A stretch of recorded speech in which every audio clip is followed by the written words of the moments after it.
There's a sound a man never forgets once he's heard it, and I heard it on a Tuesday in late June, standing in my own dead wheat with a coffee going cold in my fist. It started as a hum. You'd swear it was the power lines or a truck downshifting 2 ridges over. Then it got teeth. It came up out of the south like weather that had learned to think, a brown stain on the bottom of the sky moving against the wind, and every animal I owned knew before I did. The dogs went under the porch. The horses pressed themselves into the far corner of the corral and stood there trembling with their ears flat, the way they do before lightning. I want to tell you I was brave. I wasn't. I stood there like a fence post and watched the thing that was going to finish what the drought had started, and the only clear thought I had was that I was glad my father wasn't alive to see his land eaten down to dirt in an afternoon. What I'm going to tell you about is the woman one section over, the one we'd all written off, the one I'd personally called every name in the book, some of them out loud where she could hear me. Her name was Della Voss, and by the time that hum reached our valley, she was the only person for 40 miles who wasn't afraid of it. This is the part nobody tells right when they tell it now. So I'm going to tell it the way it happened, the way I wrote it down that same night with a hand that wouldn't stay steady. Even the parts that make me look like a fool, especially those. I started going to her place near every day after the fire. I'd like to say it was Christian neighborliness. The truth is closer to this. I'd spent 11 years not having a reason to drive anywhere that wasn't a chore, and now I had one, and a man my age learns not to ask too many questions about the things that get him out of bed. We didn't talk much those first weeks of spring. That suited us both. She'd hand me a roll of fence wire and point at a sag in the run, and we'd work, side by side, the hens muttering and scratching around our boots like a congregation that had opinions. There's a thing that happens between two people who work without talking. It's better than talking sometimes. You learn a person by how they hold a pair of pliers, by whether they pick up the tool you dropped without being asked, by what they do when something goes wrong and they don't think you're looking. What Della did when something went wrong was go very quiet and very fast. No cussing. No drama, just a hard focus that came down over her face like a shade pulled in a window, and her hands would move, and the thing would get fixed.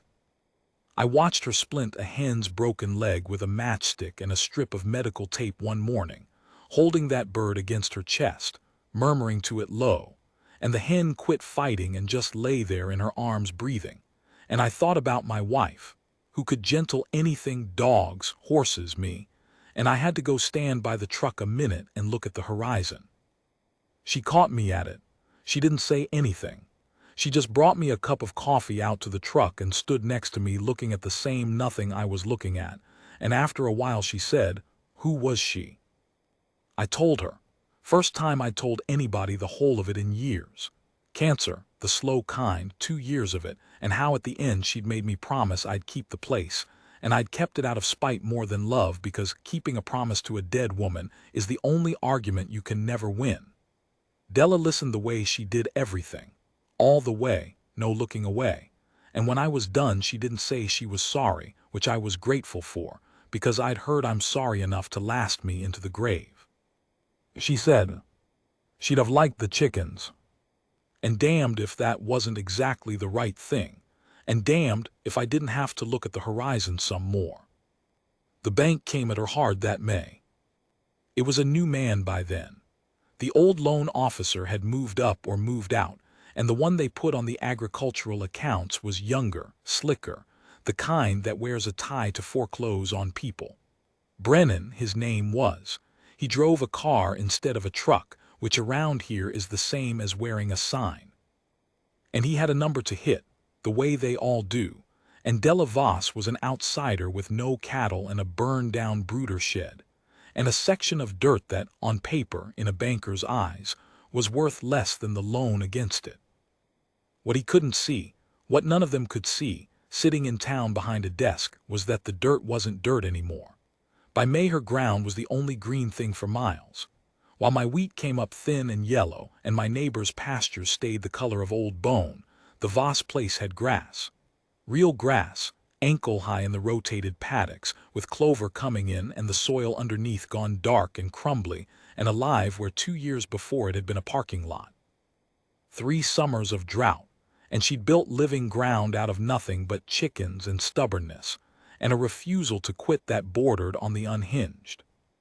But you can't make a loan payment with healthy soil. Not in one season. The thing she'd built was real, and it was the future, and it was, right then, that May, worth exactly nothing to a man with a number to hit. Brennan came out to inspect the collateral. I happened to be there. I'd taken a happening to be there a lot, fixing a hinge on the new brooder we'd built where the old one burned. I watched him get out of his clean car in his clean shoes and look at the green ground with no idea what he was looking at, and then look at the hens, hundreds of them now, fat and loud and busy, and I watched something cross his face that I can only call contempt. The contempt of a man who measures the world in numbers for anybody who measures it in living things. He told her, polite as a snake, that the loan was being called, not restructured, called 60 days. Pay the balance or the bank takes the place, the hens, the equipment, all of it, and sells it at auction to recover what it could. 60 days. There was no way. We both knew there was no way. She'd put everything into building the operation, and the operation wasn't going to throw off enough cash to clear that note before fall, and fall was a season too late. Della listened to all of it without her face moving. Then she asked him one question, quiet.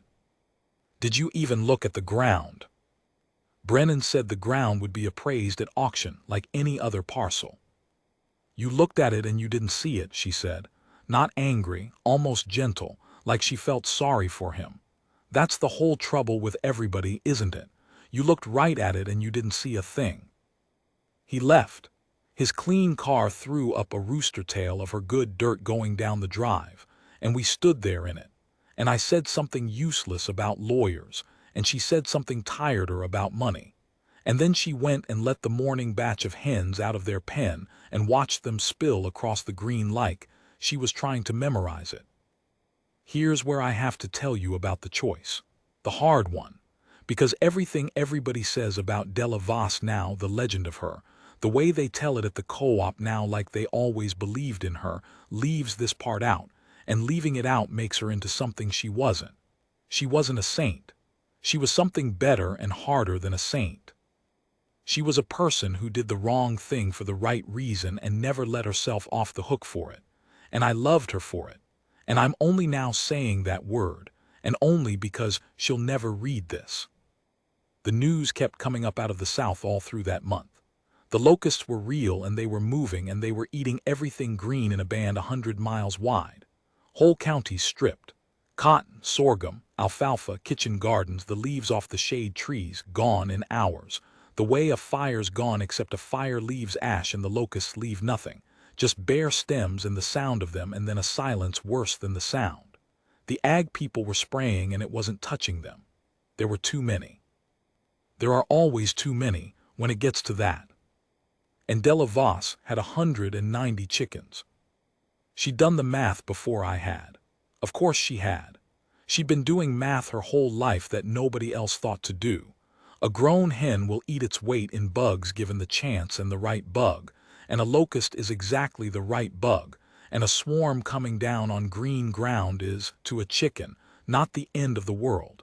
It's a feast walking into the kitchen. But there was a problem, and the problem was the thing that made it a choice instead of a plan. You can't just turn chickens loose into a locust swarm and expect them to win. The numbers are wrong. A swarm is millions and her flock was hundreds. What she figured, and she was right. She was always right about the things that mattered and wrong about almost nothing except who to trust, was that if she could keep the swarm from settling, keep it moving, keep it from carpeting the ground all at once, the hens working the edges and the front of it could eat enough, fast enough, to break it up over her ground specifically. Turn her green section into bad hunting. Make the swarm flow around it like water around a stone. To do that she needed the hens out, all of them in the open and the swarm exposed. No pens, no protection. in the worst of it.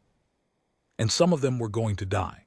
A lot of them, maybe, trampled in the panic, lost, taken by the hawks that follow swarms, run to death in the heat.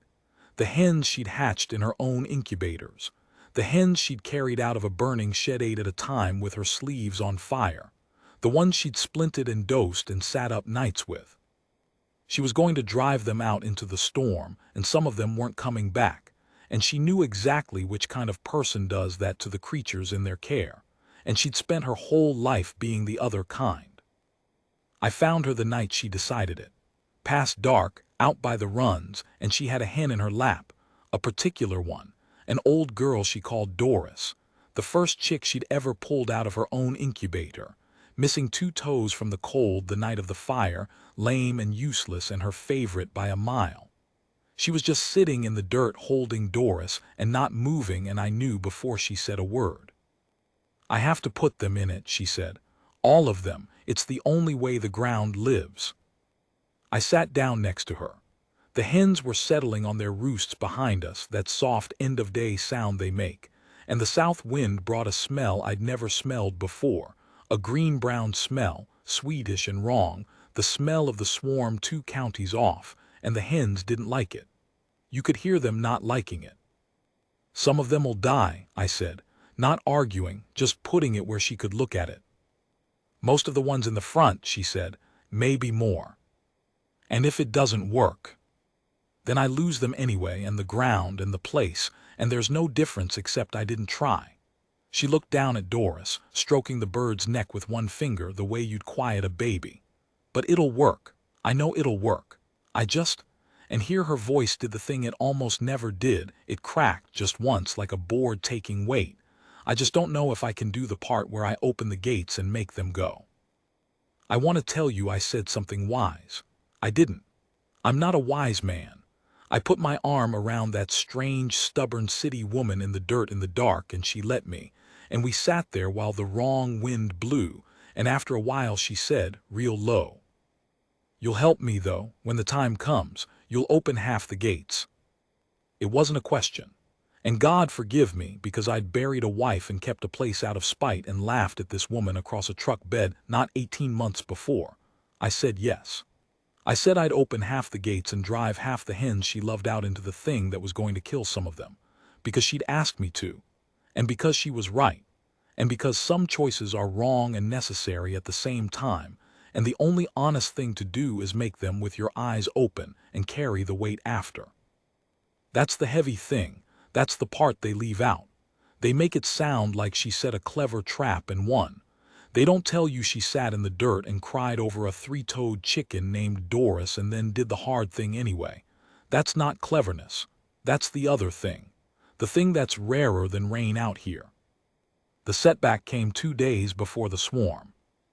I'd been wrong to think the town had quit on her. I'd been thinking, those soft spring weeks of working side by side, that maybe the worst of it was past, that the green ground had shut some mouths, that people had started to come around. Some had. But the meanness hadn't gone anywhere. It had just gone quiet the way it does, waiting for its moment. Brennan, the banker, got wind of what she was planning. I don't know how. It's a small place and the wind carries, like she always said. Somebody saw the news, did the same math, mentioned at the co-op that the crazy chicken lady thought her hens were going to fight off the locusts, and the laughing started up again, uglier this time, with fear underneath it, because by then everybody knew the swarm was coming for all of us and nobody had a thing in the world to stop it except spray that didn't work and prayer that hadn't. And Brennan, slick, clean-shoed with his number to hit, saw an angle. The hens were collateral, the bank's collateral, and here was this woman about to drive the bank's collateral out into a locust swarm where it would, by her own account, partly die. Destruction of secured property. He drove out with a man from the county in a paper and told her she was forbidden to release the flock. That if she did, he'd have her for it. That the hens were to stay penned and accounted for until the auction, every last bird, and any that died through her negligence, would be charged against her. She stood on her porch and read the paper twice. I was there. I watched her read it, and I watched the shade come down over her face, the hard, fast focus, and I thought she might hit him. I half hoped she would, but she didn't. She folded the paper up small and put it in her shirt pocket, and she said, very calm, very quiet, "You'd rather lose every farm in this valley than let me try to save them. Because if I'm right, then everybody you ever sneered at was right, and you can't have that. You'd rather be ruined and correct." Brennan said something about the law. The county man wouldn't meet her eye. He was a farmer's son, I knew his daddy, and he knew exactly what was coming up out of the south and exactly what penned chickens were worth against it, which was nothing, which was less than nothing. But he had a job and a boss and a paper, and so he stood there on her porch and was part of it. They left, and for the first time since the fire I saw Della Voss look beaten. Not crying, worse than crying, just standing there with a folded paper in her pocket and 190 hens she was now legally forbidden to use to save herself, while the only thing in 3 counties that could stop the swarm clucked and scratched in their pens behind her, useless, condemned, waiting. 60 hours, maybe, she said, looking south, before it gets here, and I'm not allowed to open a single gate. I stood next to her. The wrong wind blew, and somewhere down at the bottom of me, under the grief and the spite and the 11 years of keeping a dead woman's promise, something I'd thought was long burned out came back to a slow red glow. "Then we won't open the gates," I said. "We'll just be standing real close to them when they happen to come open on their own, and there won't be a soul out here to say different." She turned and looked at me, and slow, the shade went back up, and underneath it was something I hadn't seen on her face before. Not hope exactly, something harder and better than hope. "You're not serious," she said. "I buried my wife out of spite," I told her. "I kept a whole farm I didn't want out of spite. I am the most serious man in this county about doing a thing because somebody told me I couldn't." She laughed, the real one this time with air behind it, and she put her hand on my arm just for a second, and then she went to go count her hens one more time, and I drove home and wrote in my log with a steady hand. "Swarm coming.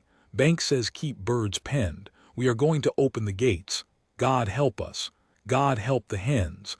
I haven't felt this alive since before she died." I didn't cross any of that out. Not then, not since. What happened when the sky turned brown is in part 3, the part everybody thinks they know. They don't. It came on a Tuesday, like I said at the start, late June, a coffee going cold in my fist and the hum coming up out of the south with teeth in it. But I was lying a little before, when I told you I stood there like a fence post and watched it come. That was true for about a minute. Then I dropped the coffee in the dirt and I ran for my truck, because I wasn't supposed to be on my own dead wheat at all that morning. I was supposed to be at the Voss place, and I was late, and the thing I'd promised to do was waiting. I drove that section road faster than I've ever driven anything. The hum got louder than the engine. In the mirror, the south sky was the color of a bruise going green at the edges, and it was moving, rolling, like the underside of a thunderhead, except a thunderhead doesn't reach down and touch the ground, and a thunderhead doesn't sound like a million tiny mouths. The smell hit before I got there, that sweetish, wrong. Green-brown smell, but thick now, close, a smell with weight to it. The horses were screaming in my corral behind me. I left them. God forgive me, I left every animal I owned and I drove to her. She was already out. Of course she was. She was standing at the head of the runs in her straw hat with a bird in each hand and 188 more behind her flinging themselves against the wire. Because chickens know, they could smell the swarm coming, and every instinct in them was screaming the same thing mine was, which was food. That's the thing nobody understood. The thing Brennan never grasped with his clean shoes and his paper. To us the swarm was the end of the world. To a chicken, a locust swarm coming down on green ground is the single greatest event that will ever happen in its short, loud life. They weren't terrified. They were frantic to get out. They were 190 small dinosaurs straining at the gates of paradise. "Now," I shouted, The hum was so loud I could barely hear myself. She looked south. The leading edge was maybe a quarter-mile off. Lo, a brown curtain dragging across the dead pasture between her place and the swarm's path, and where it touched down it left nothing, just bare ground and that terrible after silence, and it was coming straight for her green section like the green was a beacon, which to the swarm it was. "Wait," she said, "wait, not yet, let it commit." I will never forget standing there in that hum with her hand up waiting, while the end of the world walked toward us at a slow run. She had it timed in her head. She'd run it 100 times. If we opened too early, the hens would scatter and lose to the open air. Too late, and the swarm would carpet the ground all at once and the hens would drown in it. There was a window, a few seconds wide. And she stood there with her arm up and her jaw set, and the shade down over her face, reading the swarm like a woman reading the only book she'd ever needed to read. The leading edge hit the fence line of her green ground. The locusts came down out of the air and onto the grass, and the sound changed. The hum dropped into a wet, ticking, chewing roar, millions of them landing, settling, beginning to eat the thing she'd spent 3 years, and a marriage's worth of insurance money and every ounce of herself building out of dead dirt. "Now," she screamed, and we opened the gates. I have tried to write down what happened next a dozen times, and I have failed a dozen times, and I'm going to fail again now. But I owe it the trying. 190 chickens hit a locust swarm like a wave hitting a wall, except the wave one. They poured out of the runs in a brown and dread flood, wings half spread, heads down, and they hit the front edge of the settling swarm, and they did not stop.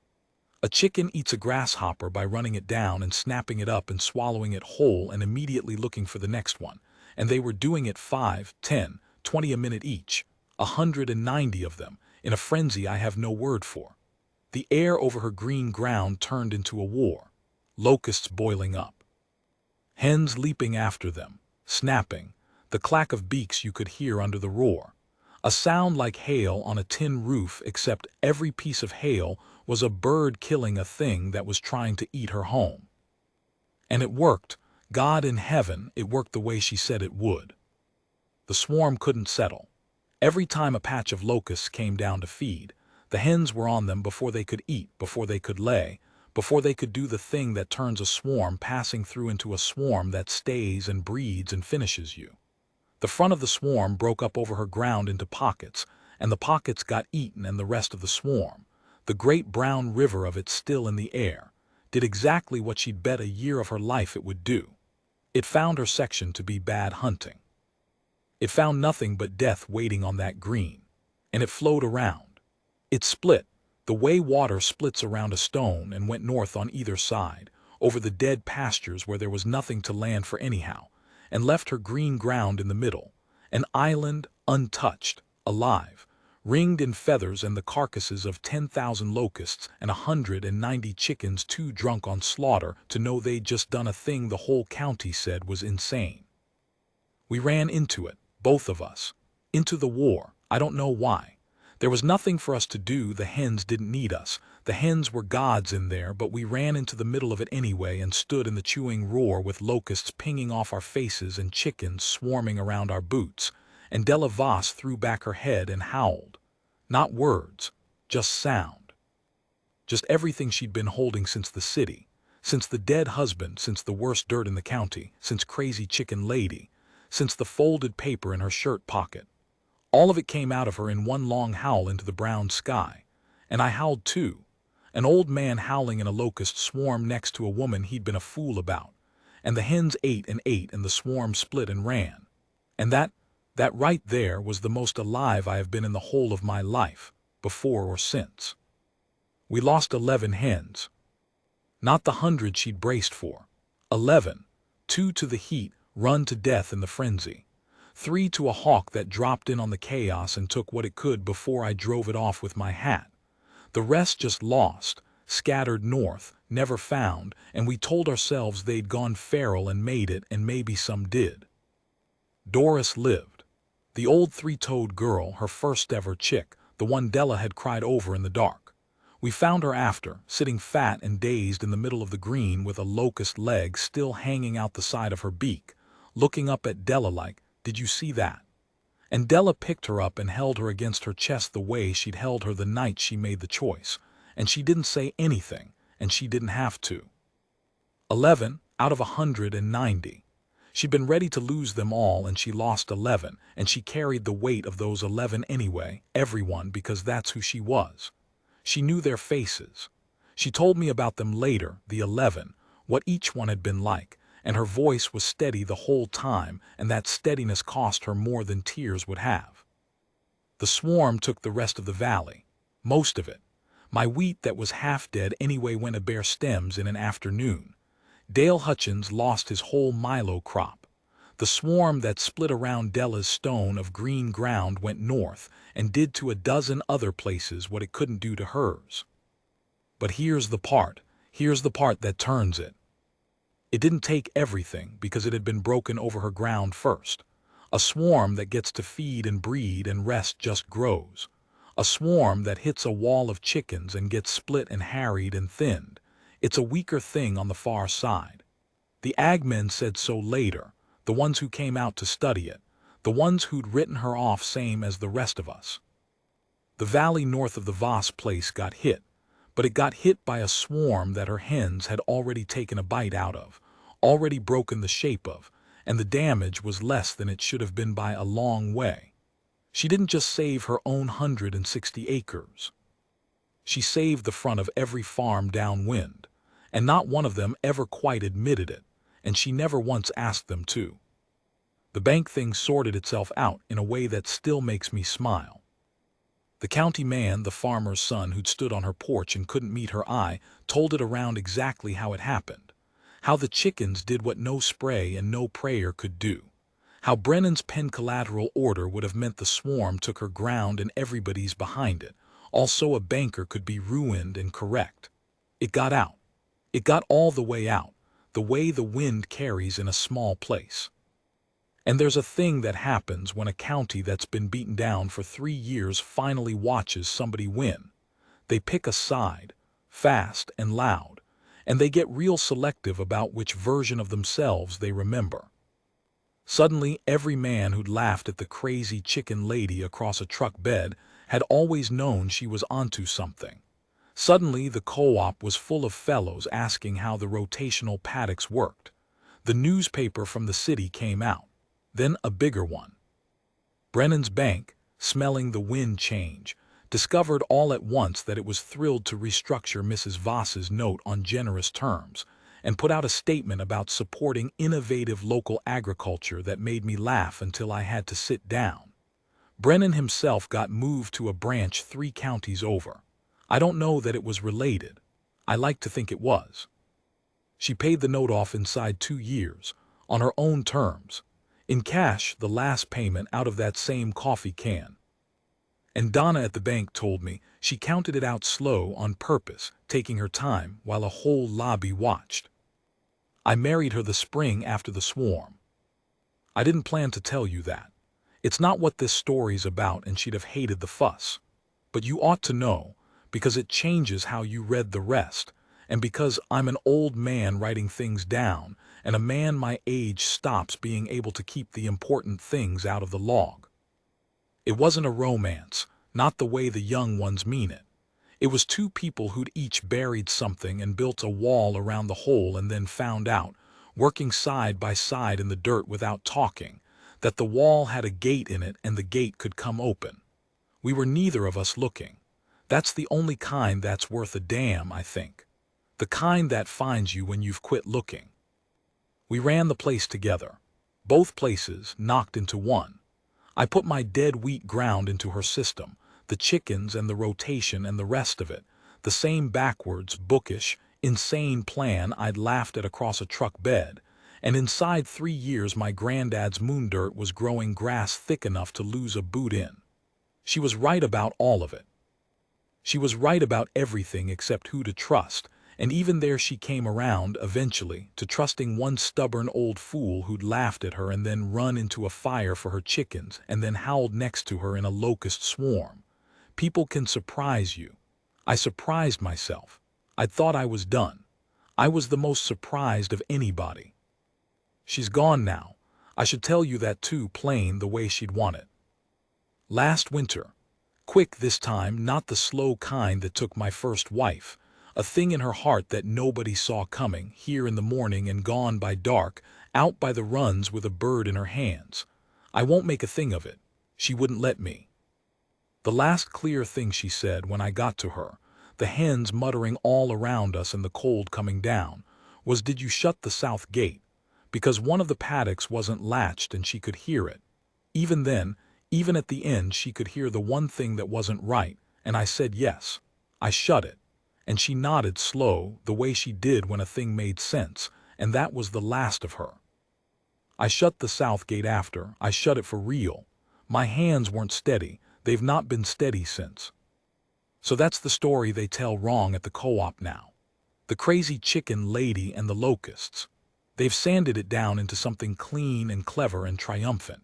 A thing about a smart woman who outfoxed a swarm, and they leave out the fire and the folded paper and the 11 hens she carried the weight of, and the choice she made in the dirt in the dark over a 3-toed bird named Doris. They leave out that winning cost her, that being right is lonelier than being wrong, that she saved a whole valley that never quite said thank you. They leave out that she was a person and not a legend, which is a worse thing to be done to you than being laughed at, I've decided. Being laughed at, you can answer. Being made into a story, you can't. So I wrote it down, the way it happened, even the parts that make me a fool, especially those. There's a young woman bought the Hutchins place this spring, after Dale finally gave it up. From the city, they say. Got ideas out of books. Bought the worst ground in the county and paid cash and acts like she won something. I heard a couple of the men at the co-op last week laughing about it across a truck bed. I didn't laugh. I drove out there yesterday with 24 of Della's hens in crates in the back of the truck, the great-great-granddaughters of the ones that broke the swarm, Doris's line, every one. The young woman came down off a ladder backwards fast in a way that told me something. Stuck out a hand with calluses on it. I gave her the chickens. I told her I'd help her get the paddock set up if she wanted, that I knew a thing or two about the system. She asked me why I'd drive all the way out for a stranger. I had a good answer this time. I'd had 11 years to find it, and then a swarm, and then a marriage, and then a south gate I'll be latching in my sleep till they put me in the ground. But I just said, my wife would have liked you. And I let her work out the rest for herself.